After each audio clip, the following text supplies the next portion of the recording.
Hello friends, நான் இன்றைக்கி vegetarian தான். ஏன்னா ரொம்ப நாளாக சிக்கன் சாப்பிட்றதால ஒரு சேஞ்சுக்கு இன்றைக்கி பன்னீர் சாப்பிட போகிறேன். அதனால் நான் எதை சாப்பிட்டு 120 கிலோவிலேருந்து 85 கிலோ வந்தேன்னு உங்களுக்கு நான் இந்த வீடியோவில் சொல்ல போகிறேன்.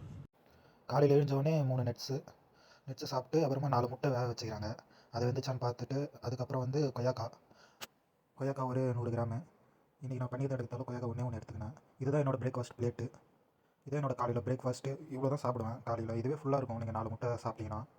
அதுவும் இல்லாமல் ஃப்ரெஷ்ஷாக இருக்கும். அடுத்தது மதியத்துக்கு பன்னீர் 170 கிராமு, அப்புறம் சோயா சன்ஸ் 60 கிராமு. அதில் 60 கிராம் ப்ரோட்டீன் இருக்குது இந்த டிஷ்ஷில். இது ரெண்டுத்தையும் சேர்த்து நான் குக் பண்ணுவேன். குக் பண்ண வீடியோ வேணும்னா கேளுங்க, நான் போடுறேன். இப்போ நான் குக் பண்ணது இப்படி தான் இருக்குது பாருங்கள். இதுதான் வந்து 60 கிராம் ப்ரோட்டீன் உள்ள மிக்ஸு. நான் இது மிக்ஸுன்னு தான் சொல்லுவேன். பன்னீரும் சோயாவும் சேர்த்தா நல்லாயிருக்கும் டேஸ்ட்டு. நீங்கள் ட்ரை பண்ணி பாருங்கள். இதுதான் என்னோடய ஆஃப்டர்நூன் பிளேட்டு. இதுதான் என்னோடய ஆஃப்டர்நூன். இதுதான் நான் ஃபாலோ பண்ணுவேன். அதாவது நான் பன்னீர் சாப்பிடும்போது இது மாதிரி ஒரு பிளேட்டை தான் ஃபாலோ பண்ணுவேன். அப்புறமா இது வந்து என்னோடய நைட் பிளேட்டு. நைட்டு 2 சப்பாத்தி பாதி அதே மிக்ஸு தான்.